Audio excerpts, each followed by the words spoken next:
Live at lunch. You are looking live. Live at lunch. Live at lunch with Ott and Hanny on 104.5 ESPN, Baton Rouge. What the hell's going on out here? Now, here's Jimmy Ott and Charles Hannegriff. Yeah, for some reason or another, you sound a little taller on radio.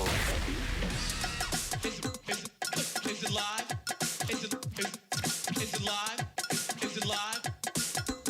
From Big Mike's Sports Bar and Grill in Denham Springs. Welcome to the Monday edition Live at Lunch. 104.5 ESPN Baton Rouge.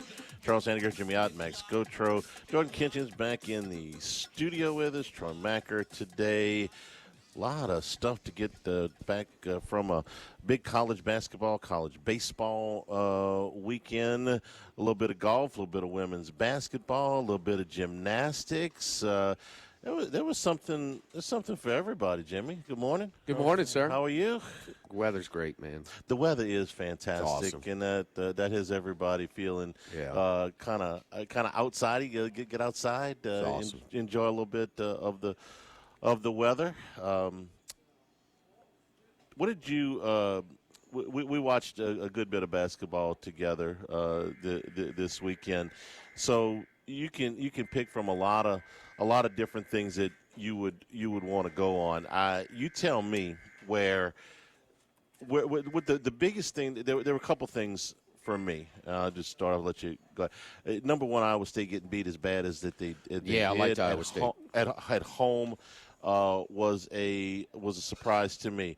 I thought that Arkansas would be much more competitive with Florida. Florida's really starting to flex their muscles a little bit. They've been doing it, Charlie, for about 15 games. Yes, they have gotten better and better. They were good. They were good to start with. The record, we've said this a million times, was deceiving because of the schedule, but they're really starting to look like, as we got less than 2 weeks to go to Selection Sunday. The fourth number one seed, I think, is still up for grabs. Man, if they run out, win the SEC tournament, they've got as good a case as anybody. For a number one seed? For the fourth number one seed. They are the number one seed. You think they are? Absolutely. Okay. Not close. Do you think they got to win out to do it, though? It depends on what other people do. Yeah. Tennessee, one of the most crushing. You got people saying they're the best team in the country right now. And I'm not willing to go that far yet, but, yeah, I mean, I think they are obviously the class of this league, and they've been picking up ground on that fourth number one seed for a while. It's not the Big 10 or the Big 12, but it's much tougher than the ACC. Now, Duke stepped out, one game and popped Michigan on a neutral site, so you give them credit. But and they're going to be a number one seed too. But they have it's like 12-3 their last 15 games against the spread in conference play. In two of those 3-1, they were beating Kentucky to death, and Kentucky kind of got it to respectability and backdoored like this 10-point number. And then South Carolina, where they're like favored by 24, and they win by like 16 or 18. I mean, this is 14 of 15 really good shot. I mean, going to A&M, destroying them. Good just Alabama and Arkansas. You beat them by combined 50+ at home. I mean, they're not starting anything. This has been 15 games. No, we've been talking about it. I just want to clarify. This weekend, you climb in the NET. You climbed over Illinois, who lost. You climbed over at home. Yes. Gonzaga, you climbed over them, who lost to St. Mary's. Houston got a win, but it was against Colorado, which they had lost the two previous to that. They're not going to get any credit for beating a bad Colorado team. And you climbed over UConn, who won. Might have caught a break at the end against Seton Hall in a close game. No. Bogus call, man. Absolutely. Yeah. They're down, less than a minute to go. Talking about UConn and Seton Hall. Shaheen Olivoy's team played really good the whole game, and they got the lead. And less than a minute to go. Was it less than 30? I don't know. It might have been 15 seconds, maybe, is what I think. I think the shot clock was off. And the kid goes to the left side for UConn, and he fumbles the ball. And because the fumble caused him to kind of regather himself, they thought he was knocked. They thought he was, kind of bumped. And it was not the case. He just fumbled the ball, and they called, a phantom defensive foul and gave him 2 free throws, and not the 2 free throws, a ball game. I mean, just pathetic. A horrible call. Home cooking. Home cooking. So, and you could see in Hurley was a little extra chummy with Shaheen Holloway on the exchange after the game. Yeah. He knows he got away with one. In the league, look, Arkansas is still dangerous. They ran into that buzzsaw. Tennessee, to me, blowing a 13-point lead in the second half at home against Alabama. If we're talking about that second tier of SEC teams after Florida who can make some noise, Alabama and Tennessee are in that conversation. I was genuinely shocked. I did not think that Tennessee that Alabama would come all the way back and win that thing. Me too. Get it close, fine. Me too. I like Tennessee in the game. I picked them. It was the only one of the losers. I put up 5-1 on Friday, for college basketball on Saturday. So, but Tennessee was the one loser. And, Charlie, we're talking about 14-point lead against Alabama, 16, 17-point leads twice against Kentucky, both home and away. But this is another one at home. And I was they are improved on offense. They are that much more. They're worse. The difference between their improvement offensively and their decline defensively, it's a bigger decline defensively. Okay. Now, you got a one possession, you got a half court, you got a guy. There's guys who are going to be drafted higher. LeBaron Philon, as good as he gets as far as his moves and his creation, and he created a little 10-footer in the lane. Mm-hmm. I mean, You notice they brought him off the bench for the first time? Well, he was out. Right, I remember. Yeah, no, I didn't notice that. I'm just watching the game, so I didn't know exactly who started. But he still played 28 minutes, but he came off the bench. I don't know if that was strategic or something else, but I noticed it. It's probably he might not have been 100%. Yeah. Since being, sitting out an entire game. That game, who's the game they destroyed? Mississippi State. Yeah, 16 threes at half. They beat him by 25. Yeah. And he didn't even play. So, but he says, man, if you want a guy that can go get you a shot, I think he's the best in college basketball this year. He's a sophomore. He's got a gear on some of those guys. Yeah. We were in lockstep on Kentucky. They went gate to wire against Vanderbilt at Rupp. Flipped from plus 1.5 to minus 1.5 anytime between Friday afternoon and Saturday game time. But, yeah, they played with some pride. Yeah. Hit 50% from three-point range, and they made almost twice as many free throws as Vanderbilt attempted. So it's a pretty good recipe for victory. And the bottom of – I'm going to go ahead and call it the SEC bubble if we're talking about teams. Man, A&M and Auburn continue to slide. A&M in February, now 2-6. The wins are against Oklahoma and Ole Miss, and they were close wins, too, against the bottom of the league. Texas did bump their NET up to 37. If you want to talk about them as kind of an SEC bubble team, too, they're up to 37. But A&M is falling, and then Ole Miss beat Auburn at Auburn. Tigers, the Tigers they lost 10 in a row. And the Tigers have now they dropped 5 spots in the net. They're 1-6 in February, and the win was a tip-in against Kentucky that it could have easily gone the other way. What's A&M and Auburn's NET right now? A&M's Auburn's NET is down to 38, and A&M's NET is at 43. So you're in bubble world. You're in bubble neighborhood. I think today. That Auburn schedule is really keeping them there because they're 15-14 overall. So I get that the schedule was murderous, but at some point you got to win. 15 and 14 overall, and still being a top 40 NET. Yeah, you've played some people. I'll give you that. That's great, but you gotta beat some of them too, and they got one win. What, like 2 of their last 10, something. You just said it. You said their only win was Kentucky. Yeah, it was like 7 of 8 in February. They're 1-6. Yeah, 6 of 7. They get LSU tomorrow night at Auburn.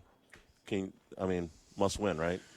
Don't lose that one. You'll get slugged in the NET if you lose to LSU at home. Yeah. So they gotta win that. They gotta win that one. Speaking of the Tigers, they dropped their contest against Oklahoma over the weekend. As we told you, there would be a favorite too.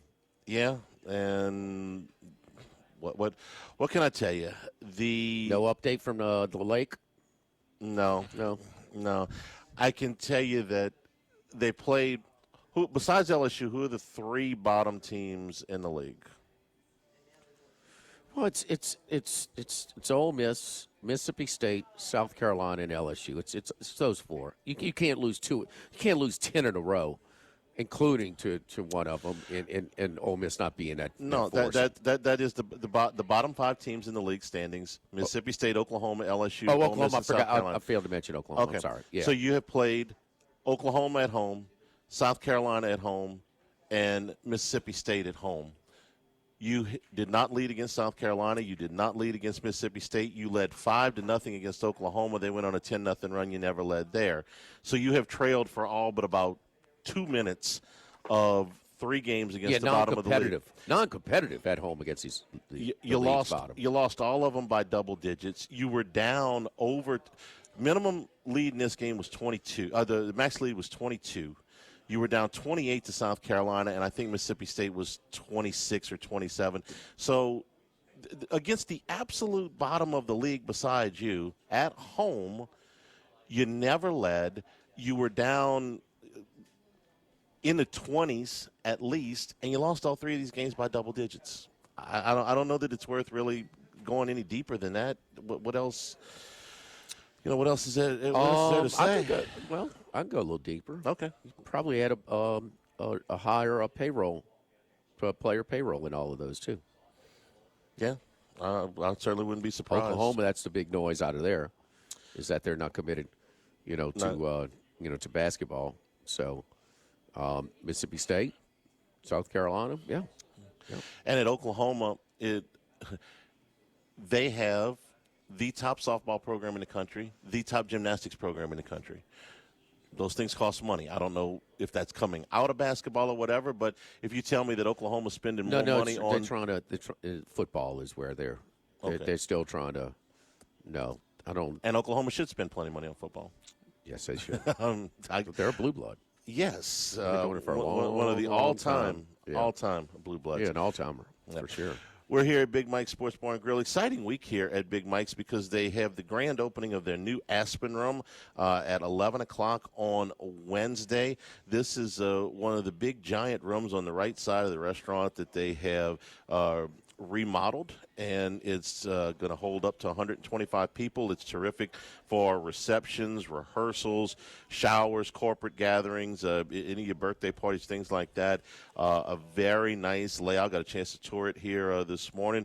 Very comfortable, terrific place to celebrate some great events. You want to come by and see it yourself. The ribbon cutting is Wednesday morning at 11 o'clock. They'll have food and beverages for everybody that wants to come and see. They'll have all of their packages out. If you got an event coming up anytime later this year, come by and check out the brand new Aspen Room here at Big Mike's. And boiled crawfish today and every day starting at 11 o'clock. Just going to tell you, it's while supplies last. Right now, everybody's getting in the crawfish mood, Jimmy. So they are starting theirs earlier than most at 11 o'clock here today. They'll have them as long as they stay supplied.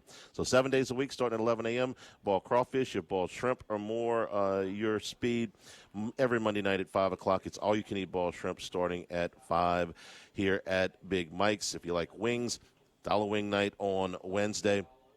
And as we've told you many times, one of the best happy hours anywhere with $2.50 beer, domestic bottles and drafts, $4 wells, $5 wines. And that's 3 to 7 Monday through Friday and all day on Sunday. If you want to come out and watch the games, watch the NASCAR, watch the golf, watch football during football season, happy hour starts at 11 a.m. on Sunday and goes all day. Big Mike's here on Aspen Square in Denham Springs. Live at lunch, 104.5 ESPN Baton Rouge.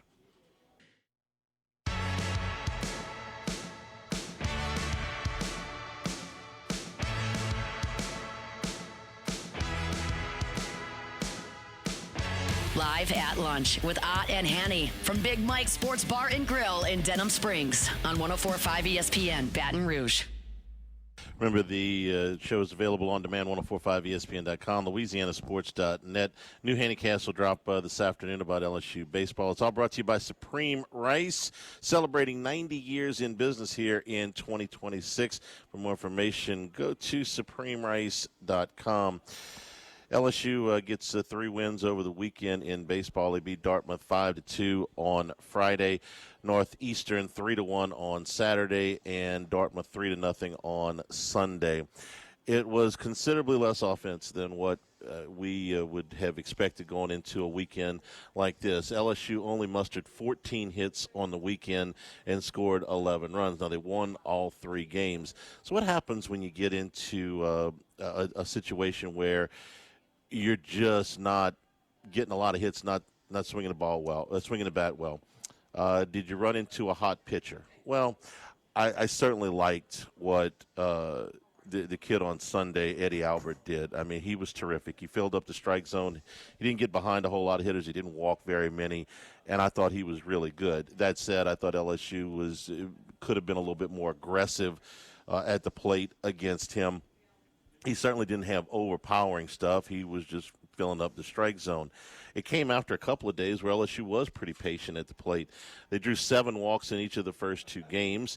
They drew 5 wild pitches. They drew 4 hit batters, and Northeastern Dartmouth made 3 errors. It's 26 free bases in the first 2 games of the series, and yet you only scored 8 runs. Again, there just weren't a whole lot of hits there. Now, the good news is I didn't think that LSU went up there and certainly were not overwhelmed. There weren't a ton of strikeouts in the first 2 games. It was just a lot of, I thought, unaggressive and borderline lazy at bats. There were a lot of pop flies on the weekend. There were a lot of weak ground balls. And Jay Johnson talked about it at the end of the game yesterday. He says, I'm going to address this with the team. You could tell he wasn't happy. That's not the offensive approach that he favors. They were not of the hunting fastball mood this weekend. That doesn't include Jake Brown, who, again, is starting to really assert himself as, we're going to think one of the best players in the Southeastern Conference this year. But the offensive approach, I'm sure Johnson, per his words, is going to talk about, and hopefully you'll see a little bit of that tonight when they play Northeastern. The good news was that we went into the weekend looking for better command out of the LSU staff, coming into this weekend just under a batter every 2 innings, and that number needed to come down, and it did. Only 6 walks in the 27 innings that LSU pitched this weekend.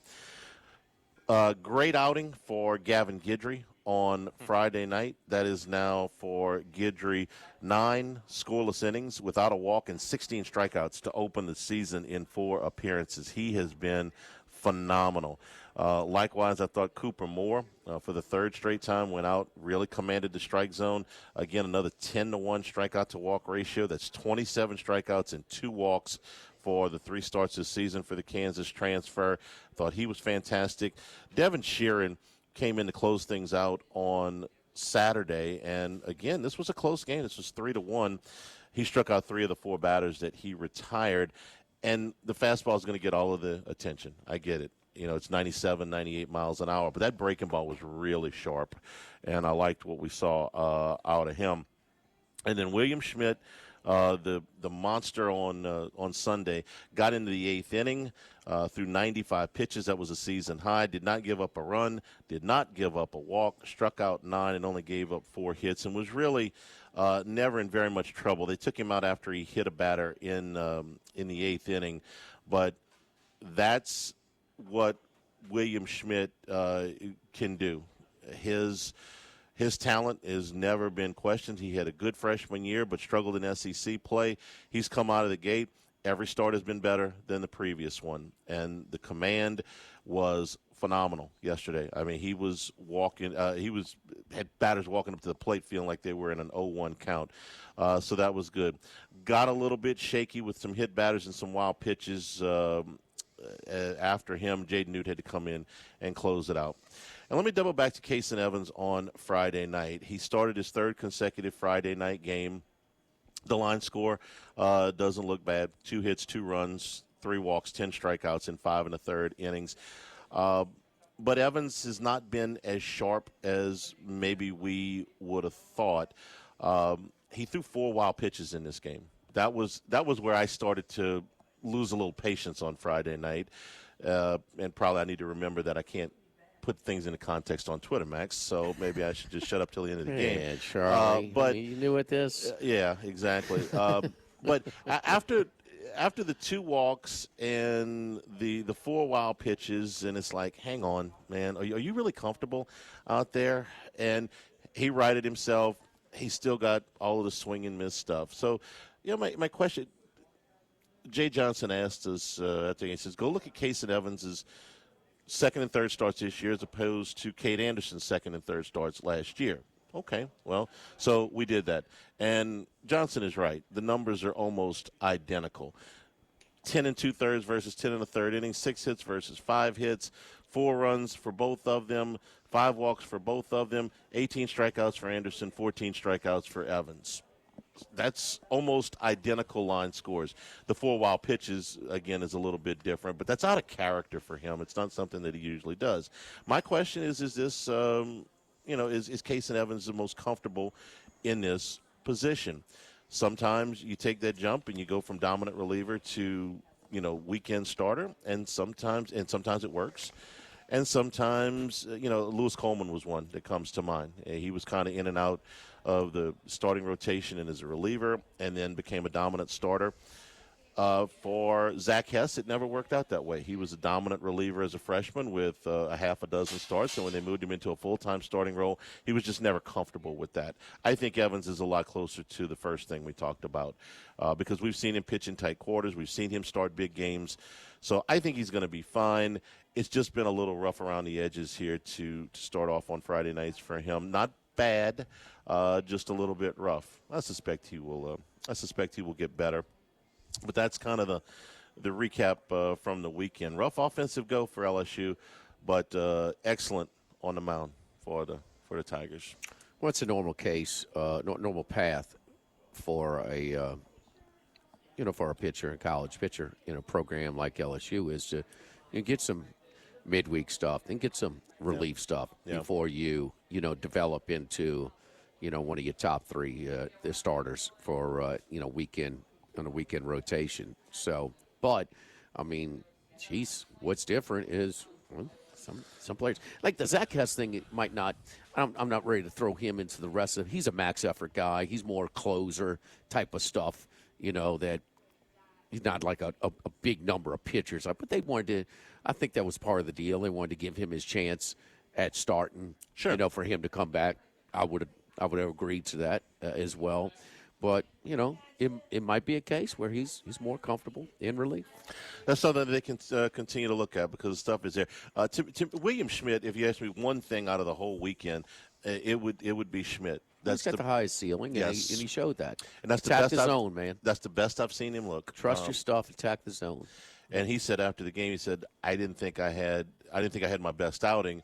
And Jake Brown was like, I don't know. I thought he had his best outing. It was really good. And the 0 walks, working from ahead, the wipeout pitches that he's got, the 9 strikeouts. I realize that they're playing Dartmouth and not Florida, but we can see some certain things at this point in the season. And Schmidt, I thought, was outstanding. Was really Schmidt really good might to be see. getting adjusted to college life, although he just stayed in town. Yeah, it's where he went to high school, and so but still going from sleeping at your parents' house every night to having your own place. I mean, it's just a little transition there, and so maybe he's just getting got that other stuff that's not distracted him, in his athletics. Yeah. So 3 games win over the weekend. LSU back in action tonight to finish out the wraparound series with Northeastern tonight at the Box. Don't forget our friends at Legacy Title. Chad Reynolds, Legacy Title for all of your real estate closings. 296-0060, a full-service title company servicing all of South Louisiana. Our great team at Legacy Title: Ashley Donald, Adrian Galato, Michael Platt, Mariana Haynes, Natalie and Bradford Smith. Buying, building, refinancing, nobody chooses but you. Choose Chad Reynolds at Legacy Title, 296-0060. Live at Big Mike's in Denham Springs, live at lunch, 104.5 ESPN Baton Rouge. Live at lunch. Live at Lunch with Ott and Hanny from Big Mike Sports Bar and Grill in Denham Springs on 104.5 ESPN Baton Rouge. Jimmy, Charlie, and Troy. Three best buddies sitting around talking sports bets. Let's welcome in Troy Macker from Bet Rivers. Troy Macker after a busy college basketball weekend. Troy, how are you? I'm doing good. Thanks for having me on again. Did you watch, I know you're in Big East country, did you watch the end of the UConn-Seton Hall game? I did. Maybe not in real time. I went back and watched, the final play I didn't. I watched most of the game. But, yeah, I mean, you can make the case that UConn probably shouldn't have won that game. And there'd be a serious doubt about their longevity in March. But that was certainly an interesting way to finish the game. Blown call. Well, they certainly, I can make the argument that they shouldn't have won that way. You know, if a guy just fumbles the ball, so, he must have got fouled. No, he didn't. It was a bad call, terrible way to decide a game that late up as far as Shaheen Holloway and his team were ready to play in that one. As far as that third team trying to kind of, get into the big boys club, which is 2 in the Big East, I failed miserably. I mean, Villanova destroyed by St. John's. They rebounded from getting whooped themselves against UConn. Yeah, and we talked on Friday about that line. I believe what was it, like 8.5, and they ended up winning by 32. That was one where I said, if you think they're going to win and it's not going to be close, get yourself a little bit more money and bump that thing up. And you could have bumped it up to whatever your sportsbook app offers, because they won by 32 points. When Zubi Ejiofor had a triple-double, which is a pretty rare feat in college basketball. I mean, they missed basically every shot in the second half against UConn. Yes, UConn's very good, but that was an anomaly, and They were pissed off. And, Villanova is clearly the third-best team in the Big East, but there's a big gulf there. Certainly they'll get 3 teams in unless something weird happens in the Big East tournament, but it's an odd state of affairs for a Big East conference. I think due in large part because none of the teams in the Providence, Georgetown, Butler, Xavier, yada, yada, have been able to make a statement and say, hey, we're actually the 4th best, the Seton Hall as well. Is it going to be a repeat of the top 4 seeds? The 4 number 1 seeds advancing, because there seems to be a cut below. Illinois is losing at home, and then we see Purdue. They're not in that club. Houston just won the first time in 4 games, lost 3 in a row. So, I mean, gosh, it's going to be a major upset if you knock off Arizona, Florida, Michigan, or Duke. Right, yeah. I'm not typically a chalk guy, and I don't like to will that into existence because I do like some madness. Certainly I want the best teams there at the end, but there are some good 2s and 3s. This year, as good as the top 20 has been, the last month or so has really not thinned out the herd, but we know who people are. We know who the teams are, and it's clearly those 4 teams you mentioned. I think UConn's there, but, they haven't been taking care of their business, and we've spent, a ton of time talking about how mediocre to bad the Big East is. If they're one of the 5 best teams in the country, they should be feasting on that conference. I think Houston is a little suspect in terms of offense, and certainly defense is not as good as it was a couple of years ago when they were, allowing like 38 points a game. I think there are teams that are good enough that have runs in them, but the problem is you're going to have to beat one of those great teams like you mentioned, and they just don't lose. Wasn't that one of the biggest stories of last year's tournament, the lack of upsets throughout? Yes. Really? Well, it's where we are, and you used to have these mid-majors. Oh, well, they got, 4 out of 5 starters are seniors. 2 of them are redshirt seniors. And, those guys are gone. Anybody scoring 15 or more in a mid-major is gone the next year. So, David has been really weakened. And he's, the underdogs and mid-majors have been really weakened. And that's why Cal San Diego was kind of just, okay, they might have a little something. Miami, Ohio is the mid-major of the year this year. Nobody's giving them any respect.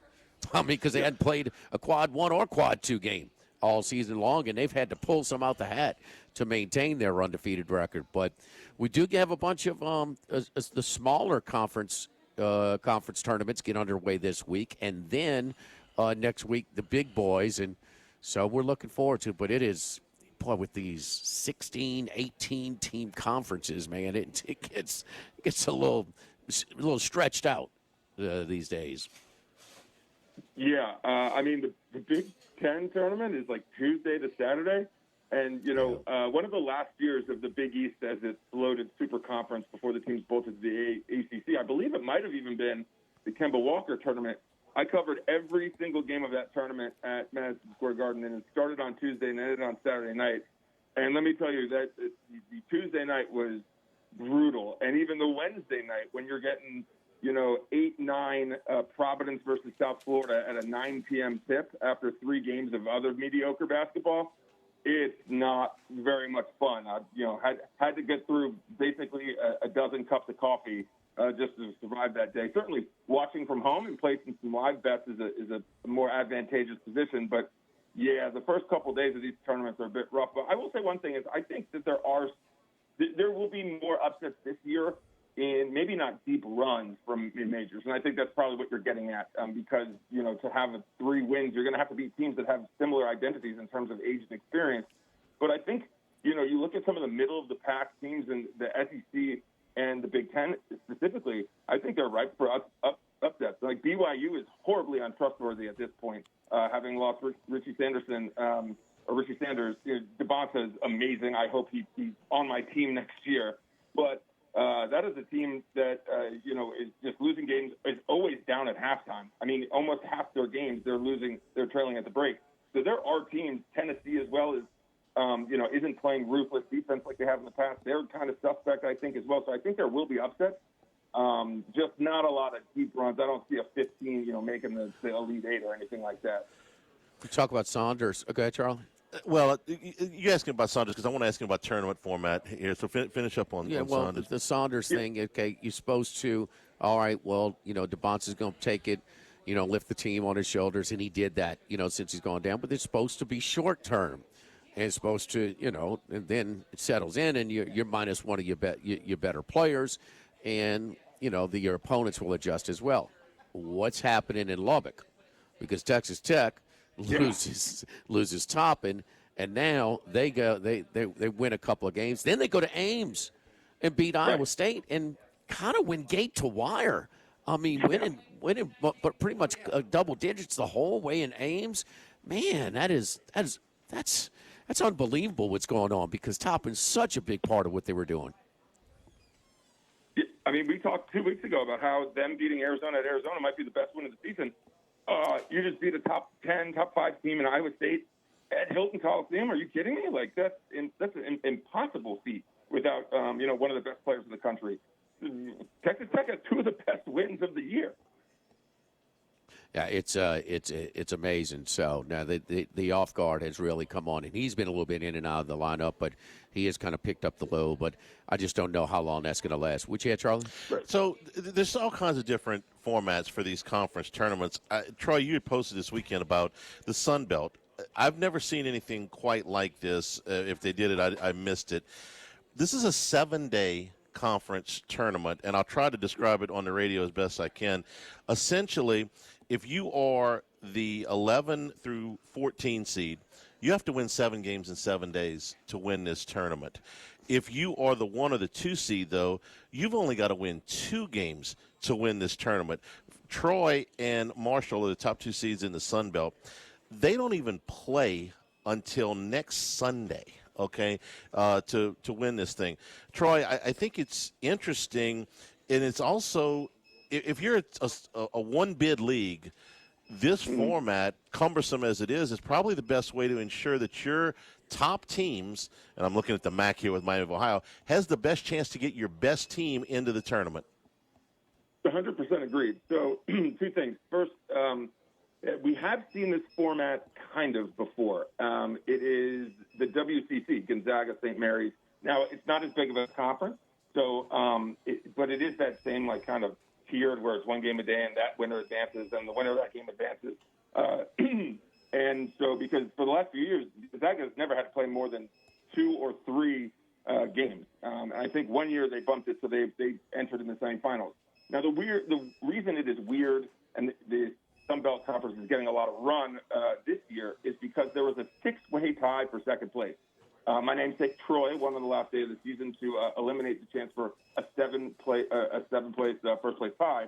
But so there is a team that finished tied for second who has to win 5 games in 5 days, and there's another team that finished tied for second with Marshall, who only has to play 2 games, that is playing 3 games. So the team that there was a team that got a horrible short end of the stick. But to your point, I think this is probably around the right way to do it for low majors and mid majors. That you can listen, losses happen, upsets happen, but you want to give them the best chance to have your best team in the field. That is good for the conference. Going from a financial standpoint, it's good for universities. From a financial standpoint, it's good for scheduling next year, which Miami of Ohio has not had a good run this year in terms of getting decent non-conference competition. So I think it's good. Maybe this is the extreme version of it, but this is what more conferences should be doing going forward. Yeah, Belmont, looking at Miami, Ohio, undefeated, still just 52 NET. 52. I mean, isn't that the nightmare for the MAC if Miami of Ohio is not in the NCAA tournament? If they trip up in that conference. Akron beats them. I mean, they're only 57. They would move ahead of them in the NET. Akron would finish 500 in the Big East this year, though. And that's not a good conference either this year in the Big East. So, but Akron is a good team, but the problem is Miami of Ohio has played known in that conference.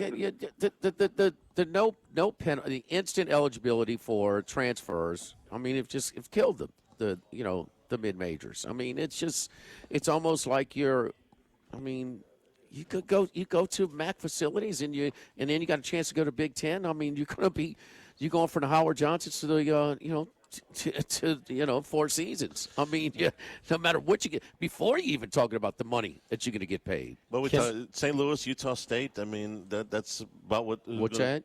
The teams that are going to carry the torch for the mid-majors going into this thing, St. Louis and Utah State, probably the best two. If you're taking out the St. WCC. Louis, I guess if we include A10. Santa Clara is probably going to get in. St. Mary's, if you're going to count the WCC. Well, St. Mary's is way. They're top 20. But Santa Clara is one of those. Santa Clara will be interesting. Same conference. Santa Clara will be interesting. What are they, about 40? 30? They 40. were last 4 in, last I had seen. They're 40 NET. Yeah. So, I mean, and what's that, Troy? So St. Louis is the real one for me in terms of like bid thieves and things like that, because the A10 is not getting a second team in unless they lose. So, I think like San Diego State will make it out of the Mountain West. So there's at least 2 teams, another team there, and potentially New Mexico. So it's the A10, which is a shame because Dayton has a great win. If they hadn't, pissed away 3 really bad losses in the regular season, they got a couple good non-conference games. But, also the bubble is just really weak, really bad because there's some, middle of the pack teams like the Auburns of the world, like Ohio State is now firmly, in on that bubble after beating Purdue. They're going to be, I mean, it's funny. There's a chance that if Miami of Ohio loses in the conference tournament and doesn't make the NCAA tournament, it's because, and that spot would potentially go to Ohio State. So a lot of in-state controversy there, which is what happens every year where, one mid-major doesn't make it and an 8-8 team from the Big Ten or SEC does, and there's a big brother, little brother, fight between people who like mid-majors and people who just want the best teams in. Well, I was traditionally all about a mid-major because I've seen these teams come in, but they've been weakened, seriously, and I just don't feel the same way. And I don't think Santa Clara, New Mexico, or San Diego State are done yet. I think their remaining their remaining performances are going to decide whether they get in there squarely on the bubble. In the 40s, where that's usually the biggest bubble range. And San Diego State's not close to what they've been traditionally in the past few years. Santa Clara had a game at home, and they failed miserably against is either Gonzaga or St. Mary's. So it's just, I think it's but and then you got right, who's right there with them? Texas A&M is right in the middle of their NET positioning. So, and they have hit a wall. And what do you do with Missouri, who's 10-6 in the league, who's won 3 out of 4, who's beaten 2 top 20 NET teams in the last 2 weeks, and is still keep winning. They're 53. Now they moved up a good bit this weekend, but they're 53. I think their quality wins, and they took care of business too. They're playing better. That was a spot where they could have, an emotional win against Tennessee, it was the 8 minutes in, it was over. Yep.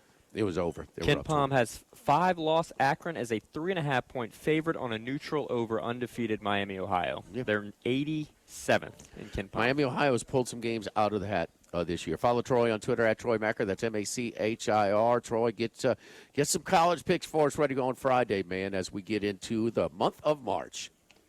Absolutely. Can't wait. All right, guys. We appreciate it. Thank you, Troy. Don't forget our friends also at Dana Brown at the law offices of O.C. Brown, your law firm for a lifetime. If you get in an accident, like I did, you got to pick up the phone and call 343-1111. Or go to their website at ocbrown.com. It's easy. It's a big block right there where you can schedule a free consultation just a click away. It gives us a background of the history of our second-generation law firm, started by Dana's dad, former district attorney, O.C. Brown. Talks about the different areas of law that we specialize in: personal injury, criminal defense, DUI, DWI, estate planning, etc. Gives you a bio of all of our attorneys, that's our specialized attorneys. So you if you don't know if you're in the if you need legal representation, take advantage of that free consultation. It's free. We'll weigh out the options for you and let you know exactly what your situation is. Oh, yeah, you're entitled to this. No, really don't have a case here. Call 343-1111 and ocbrown.com. Live at Big Mike's in Denham Springs, live at lunch, 104.5 ESPN Baton Rouge. Live at lunch.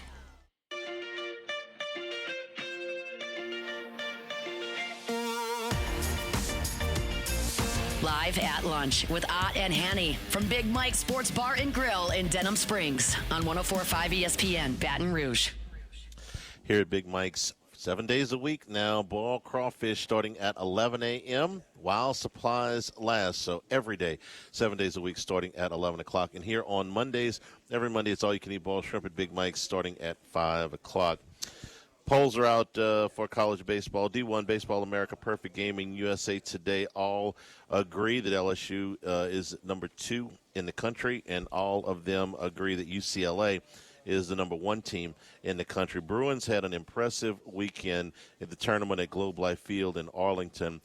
They did a number on the Southeastern Conference. They swept 3 games. They beat Tennessee, Texas A&M, and Mississippi State, and they thumped Tennessee and Texas A&M. They beat Tennessee, who was ranked 19th in the country, 12-5. They run-ruled number 20 A&M 11-1. And then a fantastic baseball game yesterday. Got a chance to jump in on it late, where they beat Mississippi State in 10 innings. State's going to be a problem, y'all. They have put a bunch of money into that roster. They got a very good coach in Brian O'Connor, who wasn't overly anxious to leave Virginia but was lured out by the situation at Mississippi State. He's got a roster, and Ace Reese is certainly in the conversation for Conference Player of the Year. He was in there last year. I thought he should have won it last year. Certainly in there this year. UCLA got him, but it was 8-7 in 10 innings. A very exciting game yesterday. So the Bruins are number 1. The Tigers are number 2 here in the rankings today. Live here at Big Mike's. We'll be back for hour number 2, live at lunch, 104.5 ESPN Baton Rouge.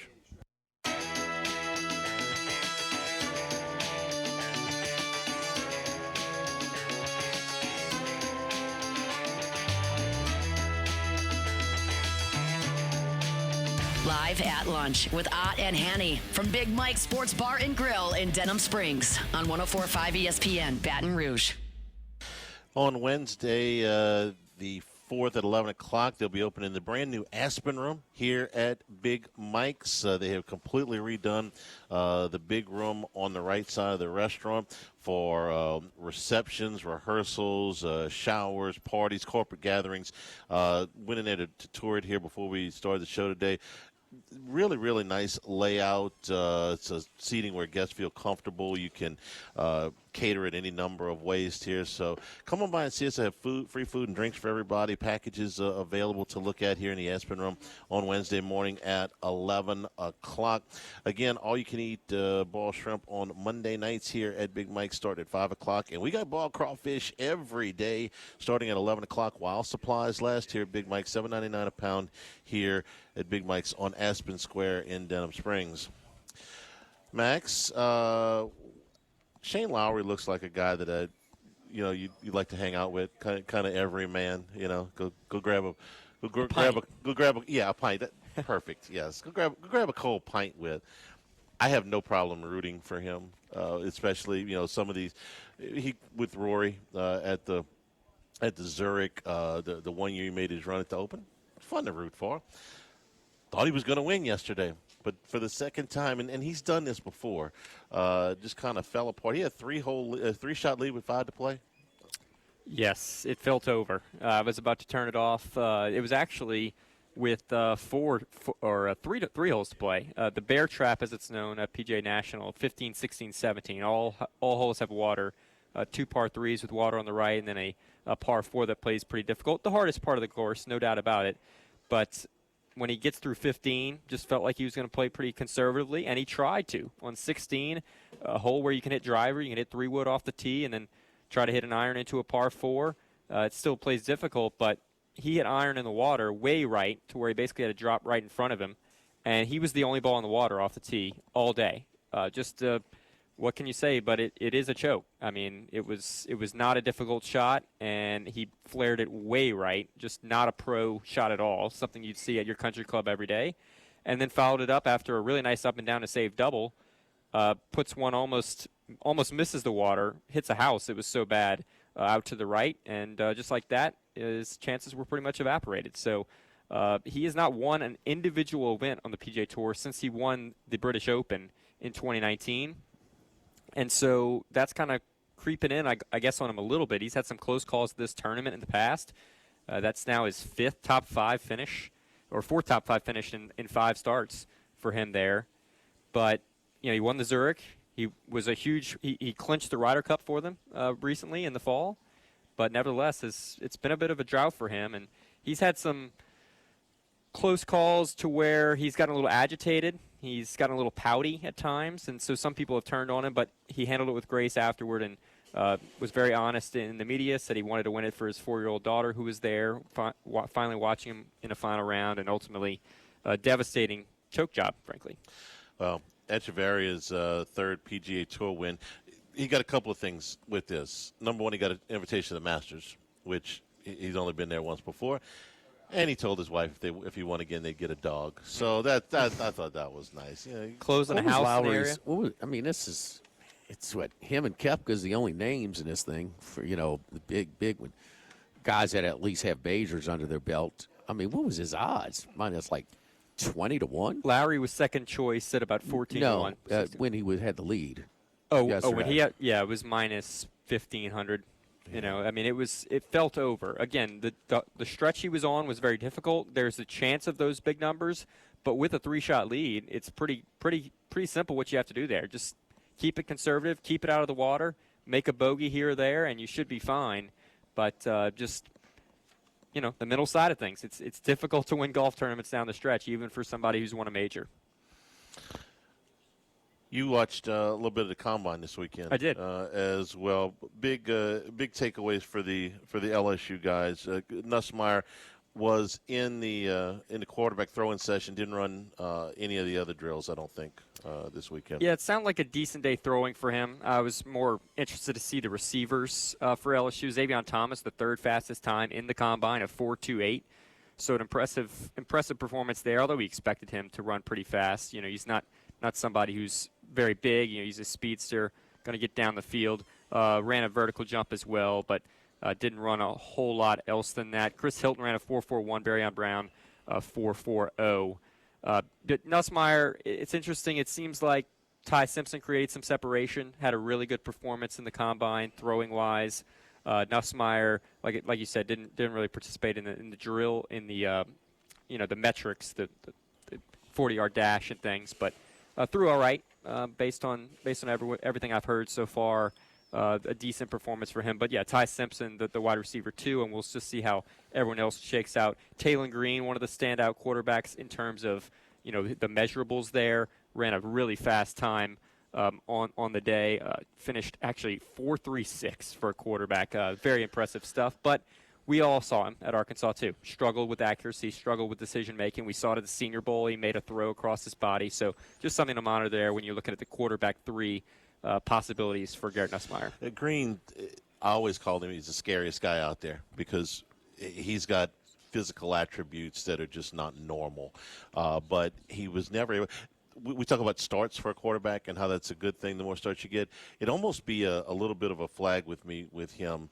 He started, I think it's 46 or 48 games at the college level, and yet that accuracy and decision-making really hasn't improved. But physically, he's a monster. There's not many guys that can do that. Jimmy, what did you make of Garrett Nussmeier saying that his injury occurred on the second day of camp last year? That's kind of when all those rumors were floating around, huh? Yeah. And we thought it was a knee, but it was the oblique, and from what I understand, he re-aggravated it against Clemson. Yeah, and when he says that, and he kind of told a story that the training staff couldn't quite figure out what it was, that they were frustrated. It almost explained a little bit of why the story kept changing a little bit, because they didn't know. And apparently they didn't want to say, hey, look, we just don't know, and I can understand that. Mm-hmm. But, we were getting a little bit frustrated with, okay, is he hurt or is he not hurt? And you got some strong opinions. He is hurt. He's not hurt. It's this, it's that, it's his abs, it's something else. Brian Kelly going out and saying, kind of out of both sides of his mouth, well, it's not going to be fully healed until after the off week, but, we need to play him here, but he's not hurt. Well, why is he playing against Southeastern? And maybe all of this just came from the fact that they didn't really know what was going on with him. That's why I always fought back on that, well, he's not hurt. Well, something's not right, because we know he can throw a football 40 yards, and he couldn't throw a football 40 yards. And you don't go to practice and throw a towel instead of a football if something's not wrong. So it went a long way towards explaining exactly what happened there, but it also was, hey, did they not know for that long? According to him, they were just, hey, we hope this feels better. We're going to do everything we can, but never really healed. One piece of the puzzle, though, Charlie. I mean, if he was sitting back there, patting the ball, a couple of times because he had so much time, that'd be a different story. Yeah. But we know that the protection was a major issue with this team, and so when you get hit that much and then you're injured, it all adds up to it. I think he was injured last year. I mean, I saw a guy with elite arm talent, and just kind of, but I also know that quarterbacks are affected by pressure, man, and he knew he was getting hit, man, and so it all kind of adds up. Where I don't know, where exactly he's going to land and this and that, but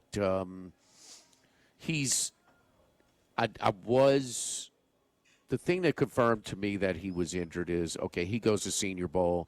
They put the velo machine on the quarterbacks are down there. Quarterbacks are invited down there, or they want to evaluate, and most of them end up in the NFL. Just how good? Well, that's a different story. But his velo was back.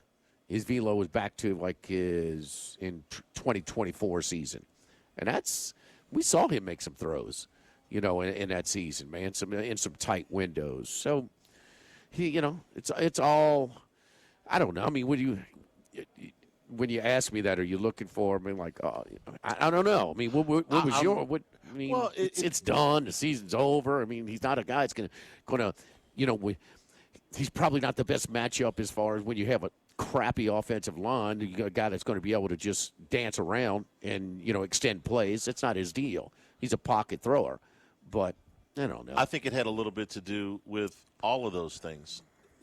Do I think he was injured? Yes. We watched it on the film a number of times. Throws that he can make, we know that we've seen him make, he wasn't able to make. I think the protection was absolutely a big part of that. They did not have much of a run game. That is also part of it. I don't think that Sloan had a great year calling plays. Was he hampered in times by what they could do on the offensive line and at the quarterback position because of the injury, yes. Charlie, you go call plays when you have a running game and no protection. That's what I'm saying. It's down the list. I mean, what do you do? I mean, if you can't throw your fastball or your curveball for a strike. I mean, I don't want to. You know, what can you do? And make excuses for Sloan, but geez, man, no, come it's on. fair. You know. Also, I would tell you that there were some decision-making things that Nussmeier did that didn't have anything to do with any of that, where he just threw some balls up for grabs that didn't make any sense. I didn't think he did it a lot, but he did it enough for it to be a factor. I think that Garrett Nussmeier is going to go probably somewhere on the end of day 2 or the beginning of day 3. I think he's somewhere between the middle of the 3rd and the middle of the 4th round. That's my guess. Things could change. You know, there's going to be a pro day. There'll be other things. But once you get past Mendoza at 1, or the rest of these quarterbacks, it's just degrees of risk. What do you want to risk with? You want to risk Simpson's lack of starts, or this thing with Nussmeier, or if you're enamored with Taylor Green's workouts and you say, well, man, we can really work with that, or one of the other quarterbacks that used to be really, really high. I think Taylor Green's worth a swing, baby. Absolutely. Oh, so worth a swing where? The 3rd, the 4th, the 5th, the 6th. I mean, you get a wide range of opinions. Yeah, I could even dip into the 2nd with him. You know, I mean, look, he's got a chance. Man, looking at some of the what they're investing in, some of these guys that are athletes first. He's got a lot of games under his belt. Cole Payton getting a lot of love as well. You know, similar quarterback in that. Who? Cole Payton, a quarterback from North Dakota State, who they see as a gadget player, right? You know, maybe have some plays in the playbook, some specialized situations for a guy like that. So, you know, you're seeing more and more of that, I think, in the league. Yeah, if Taylor Green's is not a starter on your team, there are things you can do with him. I mean, if you got a creative coaching staff, that could be a major headache. You don't have to be a full-time starting quarterback to be able to impact a team next year if you're a guy like Taylor Green. Talking about running different packages and read option packages with him? Yeah. All kinds of things, you know, and not just a few gadget plays, but you're talking about like gadget plays, yeah, there's some plays? gadget plays. You know, how often do you run that? You know, not very, but if you had it, I'm not saying he's Taysom Hill because a lot of that was power run stuff. No. Only one of them. No, only one of them. But there are things you could do with him, and while you develop him. Is it worth a swing? Yeah, I think it's worth a late swing. I probably wouldn't take him in the 2nd round. I want to get a starter in the 2nd round, but at the end of day 2, the beginning of day 3, yeah, I definitely want to talk. I want to talk to him. Jimmy, I know you're a big AJ Halsey guy. You were a big fan of him with what he did. Hard great hitter, instincts. Really good. He ran a 4.52, which is slower for a safety, but for him, I think that was a great performance. You know, 6 foot. You know, at his build. He's got shorter arms, but he could keep up with you, and that was a concern I think that some scouts had. You know, does he have that closing speed to keep up with some receivers? 4.52 for Halsey, I think, is an impressive number. 4.5 for safety on that track is damn good. Yeah, that's just fine. I think second round play for him. And that's a position where you get by. They're more interested in your instincts, which he has. He's just all over the place. You know, at Houston his last year and his first year here. So he's an NFL player for a long period of time. He plays fast, too. Seems like the game is kind of slow for him. So he checks all the boxes. Yeah, if he'd a bomb, but that's very good for safeties. So that's the interesting thing when you talk about the new regime here. If Kiffin was hired last year, what was he going to do with Nussmeier? He wants to run his quarterback 10 times a game. That ain't happening. No. He could not have run what he ran at Ole Miss here. I don't know how he would have adjusted to it, but that's what I'm curious, because he's always run his quarterback 10 times a game, and some are scrambles, but they're going to enough for design runs. And it is funny because Freeze the same kind of way too. You know, when Swag Kelly was there, he was running 10 times a game. You know, just kind of. They want that running component for their quarterback. He would have had to go back to things that he ran prior to his time at Alabama. Mm-hmm. Because nothing that they ran at Alabama, I don't think would have worked. Matt Barkley was a quarterback under him way back at USC. He's not a runner. Yeah, you'd have to go back to his Tennessee stuff, his USC stuff, even some of his NFL stuff. But he couldn't have run what he ran at Ole Miss. Not with the way Musselman was. When Hurts was a runner, when he had him. Hurts, they ran a lot of horizontal stuff. You remember? I'm well aware. Yeah. But you could run a little bit of that stuff. I mean, you could run the bubble screen. LSU's receivers didn't block worth a damn this year either. You know, whenever they ran that stuff out there, I don't they never care what you busted were. them. Nussmeier's not a runner. No. He's like it's glaring weakness for him. So I mean, no, he would have tried. He's smart enough to know not to force that in there. He would have had to go back to something more conventional, and he's run that stuff before, just not recently. But I guarantee you, he wouldn't have looked at that and said, "Nussmeier, you're running 10 times a game." Was Matt Corral a big runner? Not really, but he ran it, and he ran it, pretty good. So just even adequate, running ability. He likes. I think he's far removed from those days when he was coaching, Matt Barkley at USC. He is. But far removed. If your starting quarterback is a limited runner to begin with, and he's hurt, you got to try something else.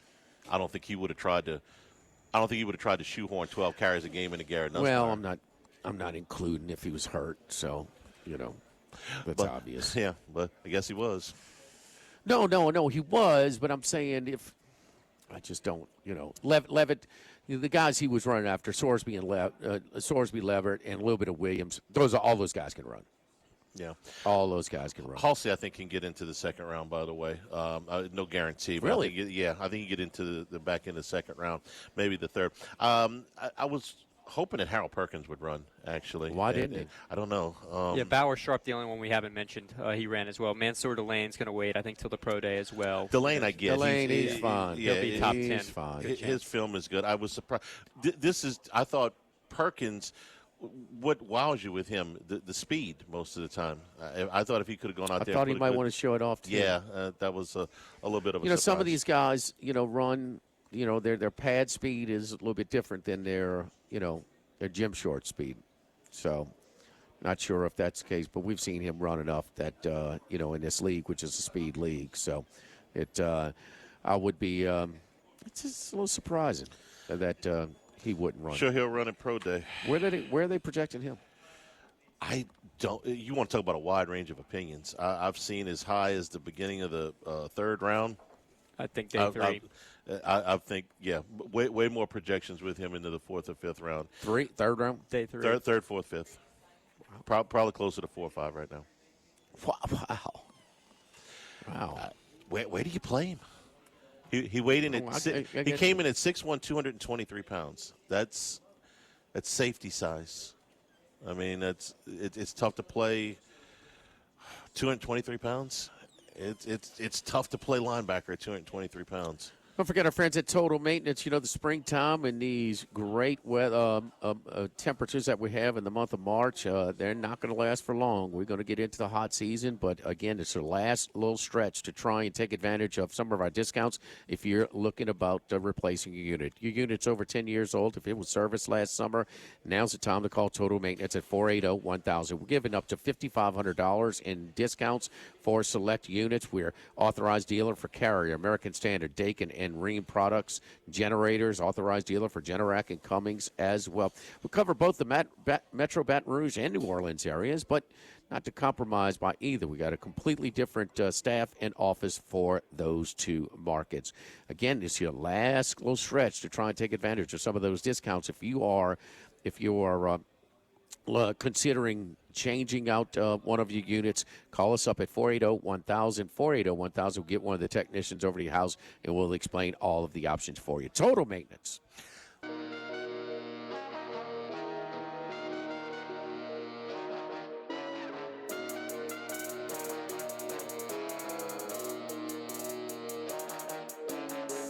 Live at lunch with Ott and Hanny from Big Mike's Sports Bar and Grill in Denham Springs on 104.5 ESPN Baton Rouge.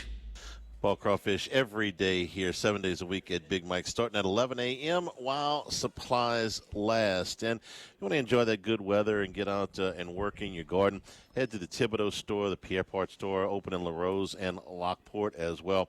Tons of things to get you going here in the spring. The Scott's four-step program right now on special on the website, thethibodeaustore.com. All of your starting pellets, your cell seed for your greenhouse, your indoor and outdoor potting mix, your greenhouse kits are on sale right now. Best Garden has up to 65% off of all lawn and garden tools. TheThibodeauStore.com. Your outdoor power equipment, your spreaders and seeders, potting and topsoils, grass and weed control, patio furniture.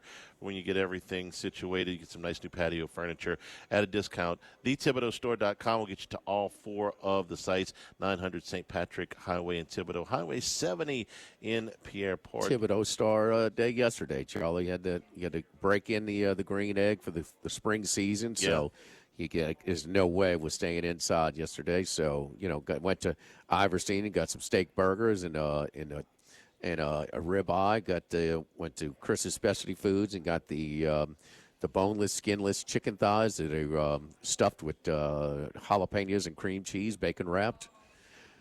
Pretty good, Charlie. I might throw it on that green egg that I got for the Thibodeau store. Man, it's that electric starter, the electric coal starter you just plug in. Yeah. Come on, man. Makes You all the got no difference in the world, excuses. huh? Right? You got no excuses. No excuses. Easy.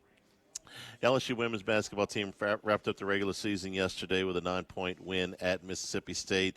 Tigers were locked into the 4 seed, so it didn't make a difference in their seeding for the Southeastern Conference tournament. But they do go in with, I think, still an outside chance at a number 1 seed. Right now they're number 5 in the NET.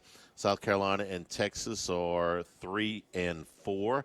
LSU split with Texas on the regular season. So, and I don't know how much difference you consider between a 1 and a 2 seed. You're still going to be at home, obviously, by plenty. And LSU would not play Texas until the finals if they were to match up with the Longhorns. They would get South Carolina in the semifinals. So there's going to be 2 days worth of games played before LSU gets on the floor. They will play one of Mississippi State, Florida. The winner of that gets Oklahoma, and then the winner of that gets LSU. If they So LSU's the 4 seed when South Carolina's the 1? So, yes. Okay, so they're bracketed with them, and then Texas and Vandy are 2-3. Yeah, Vandy's 2 and Texas is 3. That's so, right, that's the NET. It's a little bit different order, though. Texas and NET, as you said, 4, LSU 5, and then Vandy 7. So maybe that the Texas Vandy, they come through this thing and win it, could be for a number 1 seed. Yeah. Can they catch Texas? Yeah, I think they could. Because remember, Vandy beat them in the regular season. So they got that going for them. And it's fairly close. It's fairly close. Texas is 28-3. Vanderbilt's 27-3. If they added a second win over them, yeah, that would go a long way towards it. You paid attention how much because we see some of in the men's tournament where you'll see a team make a run or have a good showing and got a lot of quality wins and they barely move up, especially on Sunday. Is that the same as how it's been with the women, that conference tournaments sometimes are minimized? Yeah, because there's such a gap some of these years. Like UConn went undefeated again. This is the 9th time they've gone undefeated under Gino Auriemma, and in that span, there have been 9 other teams that have gone undefeated. Right. I mean, so when you're what does their conference tournament mean to them? Absolutely nothing. No. UCLA is 28-1, and they're 4 games clear of everybody in the Big Ten. Theirs means nothing. I think South Carolina, even if they lost their first game at this tournament, would still be a number 1 seed. So a lot of times, there's just not a whole lot of wiggle room. That big jump on the men's side for Duke. Does it matter? The ACC tournament? No. For Michigan? No. Arizona? No. Those 3. Those 3 are locked. Maybe a little bit of Florida. They just can't get. They got to. Can't get too sloppy. Yeah. Which who expects that? The way they're playing right now. I mean, you watch. I think they're the best team in the country right now. Sorry. I mean, they should have beat Duke and Durham. even as early as it was. But it took their guards to kind of re-identify their roles. It got a completely different role. Kid from Lee from Princeton has a completely different role than he did, at Princeton, and so does Flan. And I don't think Calipari ever identified his role the whole season in Fayetteville last year. So, no, they got the big boys up front, man. They just get so many extra possessions, out rebound everybody. I mean, they all do a little bit something different on the offensive end. They destroyed Arkansas. Yeah, just destroyed them. Man. We both think that Arkansas is dangerous in the tournament. Absolutely. Outside of Florida, that of all the teams in the SEC, they're the one team that, man, look, if they get going, if Acuff is right, they could be in the second weekend with a chance. And they got demolished. Golden's got a little piss and vinegar with him, man. He kind of like he's barking at Calipari. I don't know if it's your style or not. I don't know if it's immaturity, but this is after he's won it.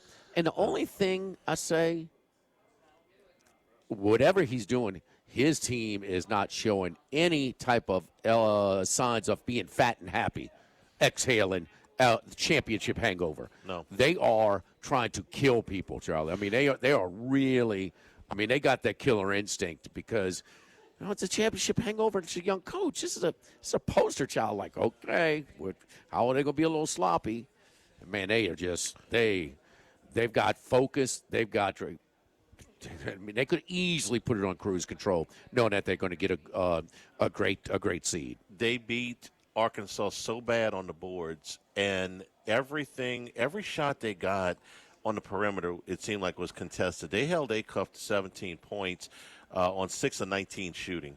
So if you got a shot off, there was going to be somebody that was bothering you because they just didn't hit very many from outside. And this was 8 minutes in, Jimmy. This is done. Last year they got a little sloppy at times. When they go to Athens and they fall behind by 28. And they actually come back, take the lead, and they lose at the end. But, I mean, there's none of those games. There's none of those games. I mean, man, whatever they learned when Auburn went and beat them, because that shouldn't happen. Auburn shouldn't beat them on the moon, much less one of the biggest in shockers of the year. Gainesville. Yes, one of the biggest shockers of the conference season. I mean, Auburn at Florida, Creighton at UConn, and Portland State against Gonzaga. I mean, but if you don't, everybody's going to lose a little bit in college basketball, okay? But, it's just like anything at first. Something bad happens. Well, did you learn something from it?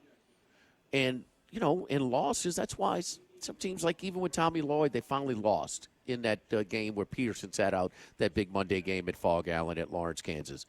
It was a teaching moment. They've improved. They're better now.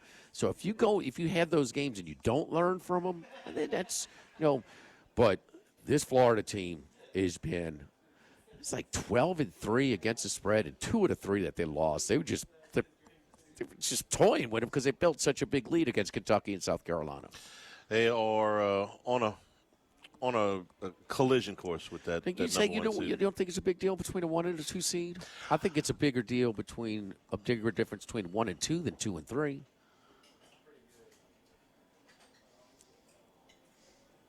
I agree. I had to think about that one for a second. Yeah, because 2 and 3. Okay, we're gonna play 2. We're gonna play each other. All right. I don't care if you're 2, I'm 3, or vice versa. I guess where I was going on the women's side, you're going to be a home team regardless. So, as far as that concerned, yeah. Yeah. There's not a little bit more between 1 and 2 than 2 and 3. I agree. Yeah. I agree. Don't forget, we're over here at Big Mike. Boiled crawfish, 11 a.m. every day. Man, it's a really good season over here right now. The Aspen Room now available for when's the ribbon cutting, Charlie? Wednesday morning at 11. Nice. Free food and drinks. Come out and see it. Take a look. They completely remodeled it. Redid all the floors. Redid all the signage. Redid the bar area. Really, really looks nice. Also here in the main bar area, just since we left the last time, they've cut out part of the wall here. Yeah, they have opened up their space here in the main bar area to include the adjacent room. So it's really increased their size in here. If you're watching games, it's a terrific place to come out. Oh, no, there's no doubt. Big Mike loves his sports. And look, this is a great place to watch the games. over here. So you got March Madness conference tournaments start this week, next week, full blown with the big tournaments, and just around the corner. But of course, baseball, and they got all over it. It is set up to enjoy your any sports, LSU baseball, basketball, whatever it is, a great spot to watch the game. Tomorrow we'll be at Doe's Eat Place in Government Street in the heart of Mid-City. So many people will go to Doe's for a hand-cut steak at night and, in a casual atmosphere. But lunch specials are outstanding as well. We don't skimp on the portions. Come by and see us tomorrow at Doe's Eat Place for Live at Lunch. Live at Big Mike's, live at lunch, 104.5 ESPN Baton Rouge. Live at lunch.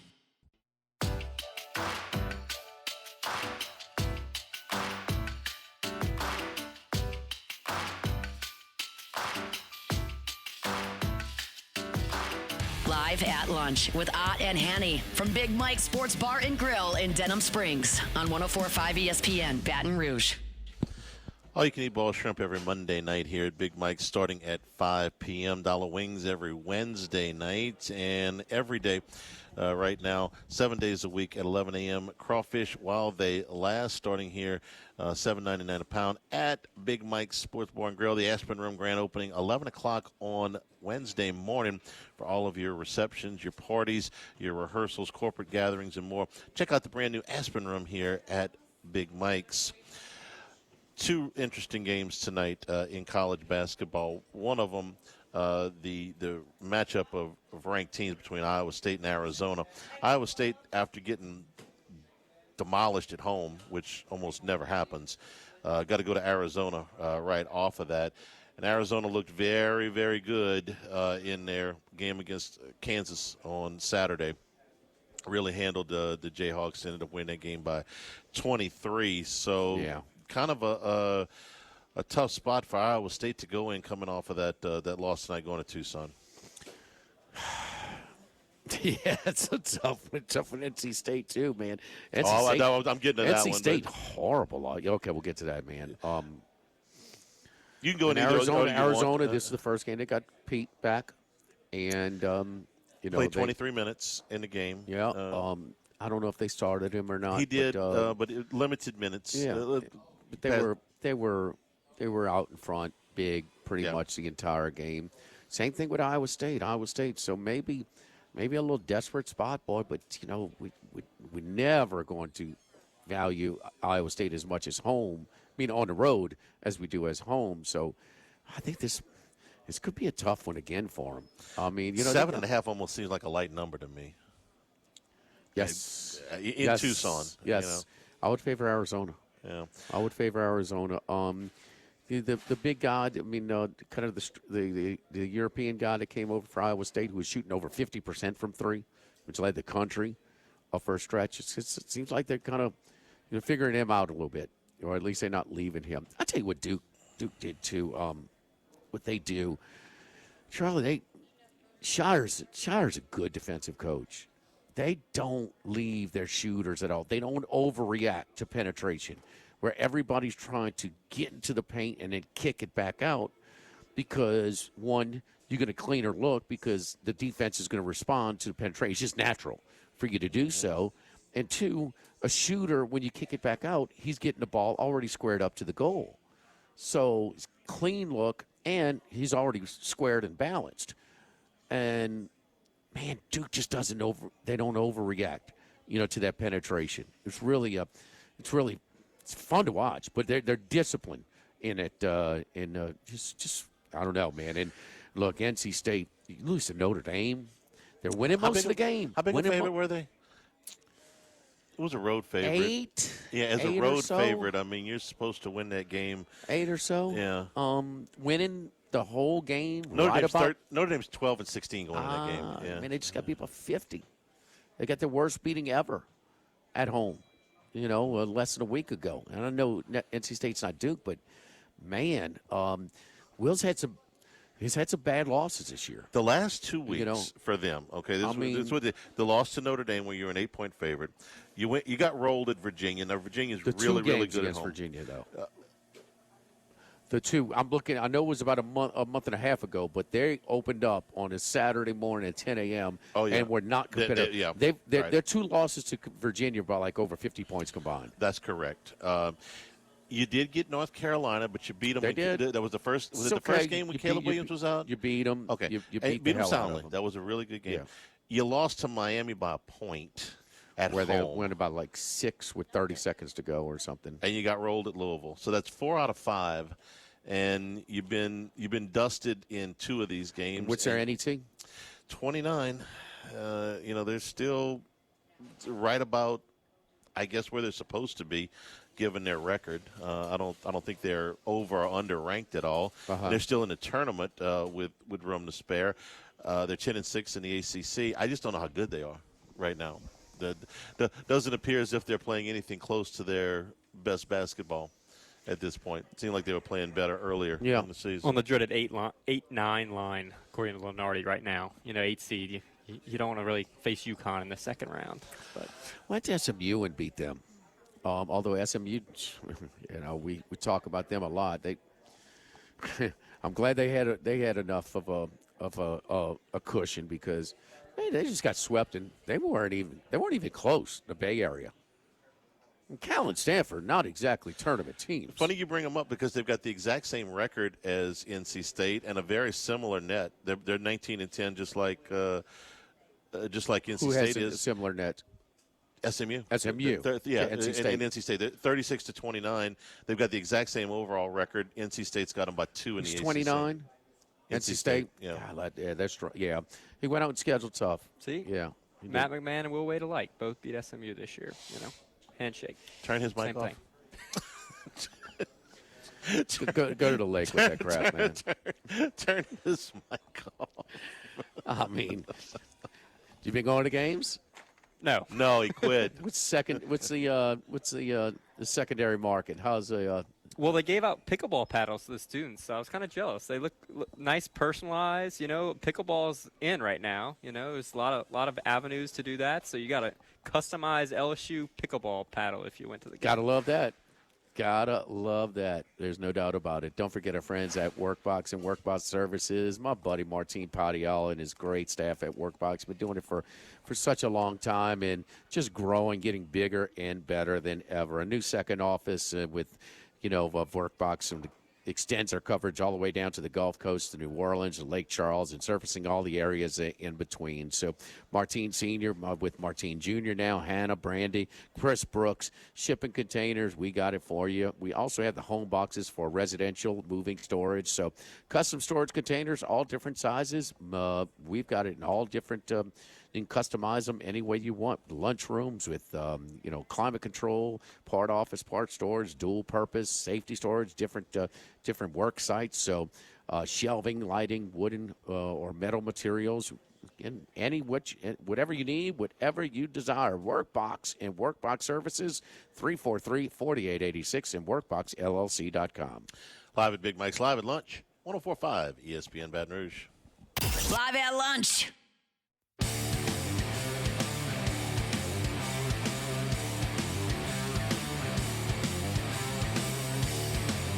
Live at lunch with Ott and Hanny from Big Mike's Sports Bar and Grill in Denham Springs on 104.5 ESPN Baton Rouge. We'll get your ball crawfish 7 days a week right now at Big Mike's, starting at 11 a.m. while supplies last. All you can eat ball shrimp tonight starting at 5 o'clock. That's every Monday night here at Big Mike's. And dollar chicken wings on Wednesday nights. It's every Wednesday night. Coming up later this month, Jody Vicknair live on stage on March the 14th. Kyle Wilson on March 28th. Live music most weekends here at Big Mike's in the Aspen Room. Grand opening at 11 o'clock on Wednesday. Come on out for the ribbon cutting. There'll be free food and drinks and packages available for you to take a look at for your receptions, your parties, corporate gatherings, and more here at the Aspen Room on Aspen Square here, Big Mike's in Denham Springs. Washington Commanders parting ways with Marshawn Lattimore. This will go down as a trade that was really good for New Orleans and a disaster for Washington. Thought they were acquiring a top-flight corner, which Marshawn Lattimore at one time was but no longer is, before he was due another roster bonus next week and the $18.5 million he would have collected next year in salary. Commanders decided to jettison him. Max, we now know what all of those draft picks conveyed to. So what did the Saints First of all, just getting the cap relief from Marshawn Lattimore. If they hadn't gotten anything back, would have been worth it, given how his play declined. But what did they end up with? So the Commanders also got a 5th-round pick out of it. Now, they traded it to get Deebo Samuel off the Niners, but obviously that wasn't all they gave up. That pick ended up being Jordan James, a running back from Oregon, who went to the Niners. But ultimately, the Saints' picks that they got from that trade ended up being Jonas Sanker. All right, he's turned into a really good player. Pretty good safety, I would say. Quincy Riley, good rookie season. I have some hopes. Yeah, I saw some things I liked last year. And Devin Neal, who had his injury concerns, but did see the field at times this year. Yeah, I don't know that. I don't know he's ever going to be more than a journeyman. Big college career. One of those guys that was pretty much a 4-year starter. Just a lot of miles on the odometer. I didn't see a whole lot of burst when he got in there last year, but maybe. But if you just get Sanker out of this thing and the cap relief, that's worth it right there. If Quincy Riley turns into a player, and like I said, I saw some things last year that I like. This is a massive win. We were quick to criticize Mickey. I'm quick to criticize Mickey Loomis at drop of a hat because I think he's made a lot of mistakes. This one, good as it gets. Yeah, I mean it was a great season for Mickey Loomis when eyes were very much on him. There was heavy criticism. It's kind of hard to argue that they didn't have a good season last year, based on their draft, based on their offseason moves as well. It's hard to jettison a guy that's been as productive as he has just at the right time, because if you wait a little bit too long, the value evaporates. But you have to trade them when they still have some value, and that way. And sometimes your fan base is like, well, that's a guy that we like. Would have felt the same way last year if they had traded Demario Davis. Like, well, I don't want to trade Demario Davis. I love Demario Davis, but I would have understood with his contract expiring and them not going to the playoffs if they would have done that. They got rid of Marshawn Lattimore at just the right time. That's out of the old Branch Rickey, trade him a year too early rather than a year too late. They worked that pretty good. Loyalty will get you beat, man. Yeah, roster you can. building. It's so long. All right, again, thanks to our friends here at Big Mike's. Crawfish 7 days a week starting at 11 a.m. Come on out and see them here on Aspen Square. And again, for the opening of the Aspen Room on Wednesday. Tomorrow, we are at Doe's Eat Place on Government Street in Mid-City. LSU baseball tonight. Got some college basketball tonight as well. From all of us here at Big Mike's, Jordan back in the studio. Charles Hanniger saying thank you and good afternoon. Stay tuned for Hunt Palmer on 104.5 ESPN Baton Rouge. Live at lunch.